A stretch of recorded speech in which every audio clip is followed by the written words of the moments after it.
در سال 1883 یک آتشفشان فوران کرد. این یک فوران عظیم بود، یکی از بزرگترین فوران‌های ثبت شده در تاریخ. اسم این آتشفشان کراکاتوا بود. فوران آن دنیا را تغییر داد. صدای فوران آنقدر بلند بود که تا هزاران مایل دورتر شنیده میشد. این فوران باعث ایجاد امواج غول‌پیکر به نام سونامی شد که به سواحل دور و نزدیک کوبیده شدند. خاکستر آتشفشان آسمان را برای روزها تاریک کرد. فوران کراکاتوا یادآوری از قدرت طبیعت بود. این واقعه نشان داد که انسان‌ها در مقابل چنین نیروهایی چقدر کوچک و آسیب پذیر هستند. این رویداد دنیا را شوکه کرد و هنوز هم به یادگار مانده است. کراکاتوا فقط یک آتشفشان نبود، بلکه گروهی از جزیره‌ها بود. این جزیره‌ها بخشی از یک آتشفشان بودند که قبلاً فوران کرده بود.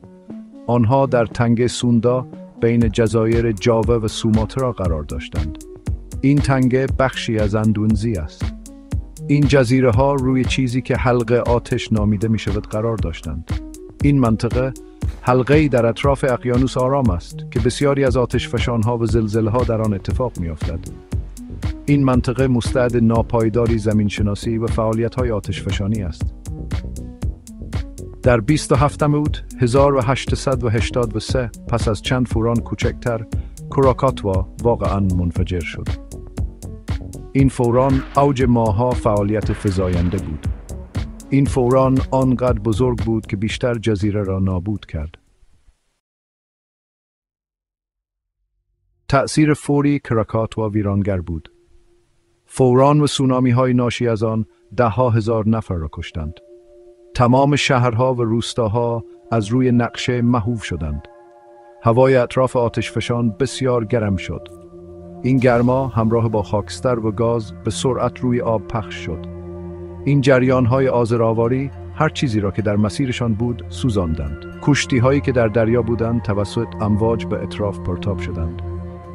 آسمان با خاکستر تاریک شد و جلوی نور خورشید را گرفت.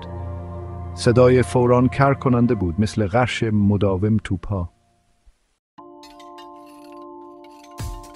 اثرات کراکاتوا در سراسر جهان احساس شد. صدای فوران هزاران مایل را طی کرد. مردم در استرالیا و حتی در اروپا صدای انفجارها را شنیدند. خاکستری که به جو پرتاب شد بر آب و هوای جهان تأثیر گذاشت. غروب خورشید برای ماه‌ها به طور غیر معمولی رنگارنگ بود.